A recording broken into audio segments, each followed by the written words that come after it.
آدم علیہ السلام کے بعد 1000 سال تک توحید پر قائم رہنے کے بعد ان لوگوں میں بت پرستی اس طرح شروع ہوئی کہ ان برے لوگوں میں بعض نیک لوگ بھی تھے۔ یہ برے لوگ ان نیک لوگوں سے بہت محبت کرتے تھے اور ان سے تقرب حاصل کرتے تھے، ان کی شان میں بہت مبالغہ کرتے تھے، جیسا کہ آج کل بعض لوگ علماء اور صالحین کی مدح سرائی میں زمین و آسمان کے قلابے ملاتے ہیں۔ یہی چیز بعد میں شرک کا ذریعہ بنی۔ امام بخاری رحمت اللہ علیہ نے سورہ نوح آیت 23 میں اللہ کے فرمان اور انہوں نے کہا کہ ہرگز اپنے معبودوں کو نہ چھوڑنا اور نہ ود اور سوا اور یغوث اور یعوق اور نصر کو چھوڑنا کی تفسیر کرتے ہوئے ابن عباس رضی اللہ عنہما سے روایت کی ہے۔ وہ فرماتے ہیں کہ یہ نوح علیہ السلام کی قوم کے بعض نیک آدمیوں کے نام ہیں۔ جب وہ فوت ہو گئے تو شیطان نے ان کی قوم کے دل میں یہ بات ڈال دی کہ جہاں وہ حضرات بیٹھا کرتے تھے وہاں ان کے بت بنا کر رکھ دو اور ان کو وہی نام دو جو ان بزرگوں کے تھے۔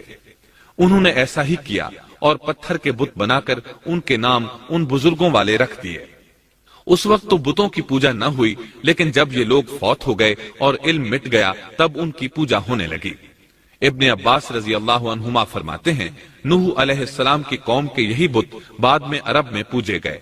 یعنی ان نیک بزرگوں کے بت بنا لیے گئے اور آہستہ آہستہ ان کی پوجا شروع کر دی گئی، اور سب لوگوں نے ایک اللہ کی عبادت سے انکار کر دیا۔ نوح علیہ السلام اکیلے اس دنیا میں موحد اور توحید پرست باقی رہ گئے۔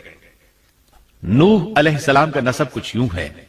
نوح بن لامک بن متو شلح بن ادریس۔ اس طرح ادریس علیہ السلام ان کے پردادا ہوئے۔ اس وقت لوگوں کی عمریں بہت طویل ہوتی تھیں، اس لیے ہم کہہ سکتے ہیں کہ ادریس علیہ السلام کئی 100 سال زندہ رہے اور نوح علیہ السلام 1000 سال سے بھی زیادہ عرصہ زندہ رہے۔ عمریں لمبی ہونے کی وجہ سے ادریس علیہ السلام اور نوح علیہ السلام کے درمیان کافی مدت بنتی ہے، اور اسی مدت کے دوران کفر و شرک نے زور پکڑا اور بتوں کی عبادت شروع ہو گئی۔ تب اللہ تعالیٰ نے نوح علیہ السلام کو زمین میں مبعوث فرمایا۔ ابن عباس رضی اللہ عنہما سے روایت ہے کہ نبی صلی اللہ علیہ وسلم نے فرمایا آدم علیہ السلام اور نوح علیہ السلام کے درمیان 10 قرن تھے۔ ایک قرن 100 سال کا ہوتا ہے۔ آدم علیہ السلام کے 1000 سال بعد تک لوگ توحید پر قائم رہے، پھر آہستہ آہستہ شیطان نے انہیں شرک کے راستے پر ڈال دیا، شرک عام ہو گیا، ایک اللہ کی عبادت بالکل ختم ہو کر رہ گئی۔ تب اللہ نے نوح علیہ السلام کو مبعوث فرمایا، انہوں نے اللہ کی طرف دعوت دی، انہوں نے بہت مشقت اٹھائی، جیسا کہ سورہ نوح میں اللہ فرماتے ہیں اللہ تعالیٰ بخشش اور رحم کرنے والے کے نام سے شروع کرتا ہوں۔ یقیناً ہم نے نوح کو ان کی قوم کی طرف بھیجا کہ اپنی قوم کو ڈراؤ اور خبردار کر دو، اس سے پہلے کہ ان کے پاس دردناک عذاب آ جائے۔ نوح نے کہا اے میری قوم، میں تمہیں صاف صاف ڈرانے والا ہوں کہ تم اللہ کی عبادت کرو اور اس سے ڈرا کرو اور میرا کہنا مانو، تو وہ تمہارے گناہ بخش دے گا اور تمہیں ایک وقت مقررہ تک چھوڑ دے گا۔ یقیناً اللہ کا وعدہ جب آ جاتا ہے تو موقوف نہیں ہوتا، کاش تمہیں سمجھ ہوتی۔ نوح علیہ السلام تبلیغ کے سلسلے میں سخت محنت کرتے، دن رات لوگوں کے گھروں اور ان کے اجتماعات میں جا جا کر انہیں دعوت دیتے۔ آپ انہیں اعلانیہ اور پوشیدہ طور پر دعوت دیتے، یہاں تک کہ دعوت دیتے دیتے انہیں 950 سال گزر گئے، لیکن سوائے چند لوگوں کے کوئی ایمان نہ لایا۔ تب انہوں نے اللہ سے دعا کی اے میرے اللہ، میں نے اپنی قوم کو دن رات تیری طرف بلایا، لیکن میرے بلانے سے یہ اور زیادہ بھاگنے لگے۔ انہوں نے اپنے کانوں میں انگلیاں ٹھونس لیں، اپنے اوپر کپڑے اوڑھ لیے اور کہنے لگے ہم تیری شکل دیکھنا نہیں چاہتے۔ میرے اللہ، یہ لوگ تیری باتیں سننا پسند نہیں کرتے۔ میں نے پھر بھی ان سے کہا اپنے مالک سے بخشش طلب کرو، وہ بڑا بخشنے والا ہے۔ اس وقت نوح علیہ السلام کی قوم میں ایک بادشاہ تھا، وہ بہت مغرور تھا۔ وہ قوم سے کہنے لگا نوح کی باتوں پر کان نہ دھرنا اور نہ اس سے بحث کرنا، یہ جو کرتا ہے اسے کرنے دو، تم اپنے بتوں کی پوجا پر ڈٹے رہو۔ چنانچہ لوگوں نے نوح علیہ السلام کی باتوں کی طرف سے کان بند کر لیے، اپنے بادشاہ کی بات پر عمل کرنے لگے۔ تب نوح علیہ السلام نے اللہ سے فریاد کی اے پروردگار، یہ میرا کہنا نہیں مانتے، ان لوگوں کی سنتے ہیں جن کی اولاد اور مال نے انہیں فائدہ تو نہ دیا، الٹا نقصان پہنچایا، اور انہوں نے میرے ساتھ بڑا داؤ کیا، یعنی دوسروں کو میرے درپے کر دیا، خود بھی مجھے ستانے میں کوئی کسر نہ چھوڑی، اور آپس میں ایک دوسرے سے کہنے لگے اپنے دیوتاؤں کو نہ چھوڑنا، نہ ود اور نہ سوا اور نہ یغوث اور نہ یعوق اور نہ نصر کو چھوڑنا۔ ان لوگوں نے بہت سے لوگوں کو گمراہ کر ڈالا، اور پروردگار تو ایسا کر کہ یہ ظالم اور زیادہ گمراہ ہو۔ اس طرح نوح علیہ السلام نے 950 سال دن رات لوگوں کو اللہ کی طرف بلایا، لیکن اتنے طویل عرصہ میں صرف 80 کے قریب لوگ مسلمان ہوئے، اور ان ایمانداروں کی اکثریت فقراء، مساکین، ناتواں اور غلام قسم کے لوگوں پر مشتمل تھی، جن کی معاشرے میں کوئی حیثیت نہیں ہوتی۔ مشکل سے 10 ایماندار ایسے ہوں گے جو شرف و جاہ کے مالک ہوں گے۔ چنانچہ نوح علیہ السلام کے مغرور سرداروں نے جب اس صورتحال کو دیکھا تو اکٹھے ہو کر نوح علیہ السلام کے پاس آئے اور کہنے لگے، اے نوح، ہم چاہتے ہیں تیری باتیں سنیں اور لوگوں کو بھی تیری باتیں سننے کی ترغیب دیں اور سب تجھ پر ایمان لے آئیں، لیکن اس سے پہلے ہماری ایک شرط ہے، یہ کہ آپ کے حلقے میں جو یہ ذلیل اور حقیر لوگ آ گئے ہیں انہیں دھکے دے کر اپنے پاس سے نکال دے، اس لیے کہ ہم اپنی قوم کے سردار، چودھری اور مقام و مرتبے والے لوگ ہیں، اس لیے ہم ان فقیر لوگوں کے پاس نہیں بیٹھ سکتے، اگر آپ انہیں نکال دیتے ہیں تو ہم ایمان لے آئیں گے۔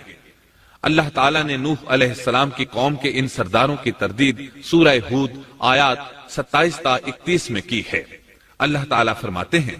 کافر سردار نوح سے کہنے لگے، ہم تو یہی دیکھتے ہیں کہ تو ہماری طرح ایک آدمی ہے، اور یہ بھی دیکھتے ہیں کہ صرف ان لوگوں نے تیری پیروی کی ہے جو ہم میں رذیل ہیں، وہ بھی اوپر کی عقل سے، اور ہم تو تمہیں کسی بات میں اپنے سے زیادہ نہیں پاتے بلکہ تمہیں جھوٹا خیال کرتے ہیں۔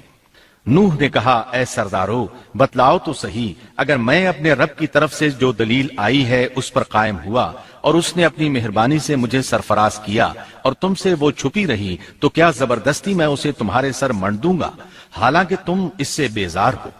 میری قوم والو، میں تم سے اس پر کوئی مال نہیں مانگتا، میرا ثواب تو صرف اللہ تعالیٰ کے ہاں ہے، نہ میں ایمانداروں کو اپنے پاس سے نکال سکتا ہوں، انہیں اپنے رب سے ملنا ہے، لیکن میں دیکھتا ہوں کہ تم لوگ جہالت کی بات کر رہے ہو۔ میری قوم کے لوگوں، اگر میں ان مومنوں کو اپنے پاس سے نکال دوں تو اللہ کے مقابلے میں میری مدد کون کر سکتا ہے؟ کیا تم کچھ بھی غور و فکر نہیں کرتے؟ میں تم سے یہ نہیں کہتا کہ میرے پاس اللہ کے خزانے ہیں اور میں غیب کا علم بھی نہیں رکھتا، نہ میں یہ کہتا ہوں کہ میں کوئی فرشتہ ہوں، نہ میرا یہ قول ہے کہ جن پر تمہاری نگاہیں ذلت سے پڑ رہی ہیں اللہ تعالیٰ انہیں کوئی نعمت دے گا ہی نہیں، ان کے دل میں جو ہے اللہ اسے بخوبی جانتا ہے، اگر میں ایسی بات کہوں تو یقیناً میرا شمار ظالموں میں سے ہوگا۔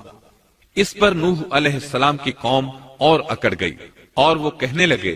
اے نوح، بس بہت ہو گیا، تو نے ہمیں بہت ڈرا دھمکا دیا، اب اگر تو سچا ہے تو جس چیز کا وعدہ تو ہم سے کرتا تھا اس کو لے آ۔ نوح علیہ السلام نے ان کی بات سن کر کہا، عذاب لانا تو اللہ کا کام ہے، اللہ کو کوئی عاجز نہیں کر سکتا، اور جب اس کا عذاب آ جائے گا تو کوئی بھاگ نہیں سکے گا۔